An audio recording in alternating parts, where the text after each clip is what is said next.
Today we're going to be taking a look at the APPlicator MAX, which is a switch input device for the iPad.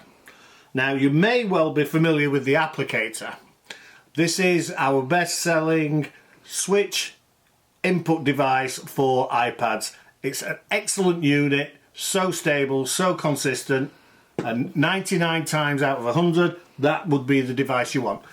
The APPlicator MAX, there's two exceptions where this one would be better than the APPlicator.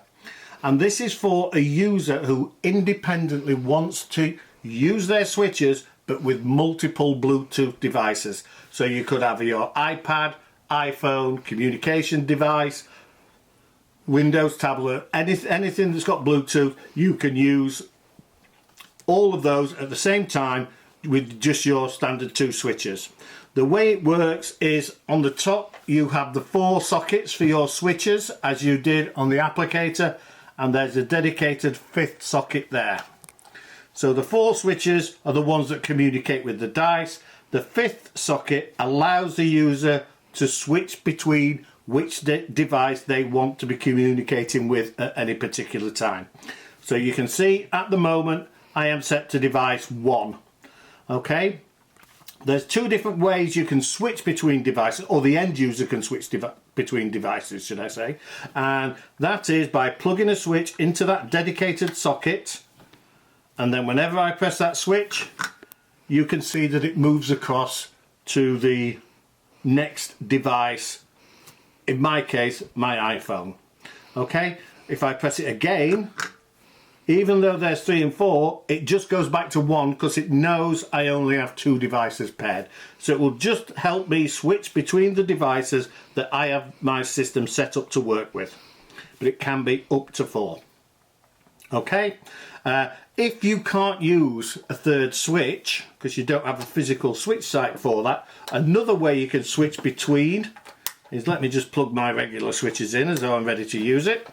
Another way of using it is, instead of a standard press on one of those switches, I've set it so that a long press on my switch in socket 2 will switch its mode. So the short press carries out its regular command, a long press will switch it to the next device. So now I'm talking with my iPhone, switch it back, I'm talking with my iPad again. So let me just show it you quickly. I've already paired it. The pairing sequence is the same as the APPlicator. It's very straightforward. But I have my iPad set up to work with switch software. So, and to use the switch software, it has to be set to do the space and the enter key. So let's open that program, and you can see now my switches. One switch is my step switch and the other is my select switch. Okay, and when I finished on that device, if I press a long press on there, you can see it switched to device 2 now. So let me just close that one so we're not confused. And my iPhone's here. Now I've got it set up so the switches, when I'm using it with my iPhone, are set to play my music.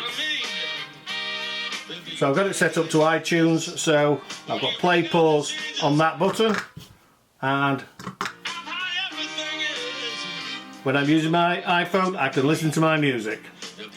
Okay, so then again, if I want to switch back, press and hold down, and I've gone back to socket 1, I could go back to using so independently the switch user can decide which device their switches are actually communicating with. Okay, thank you.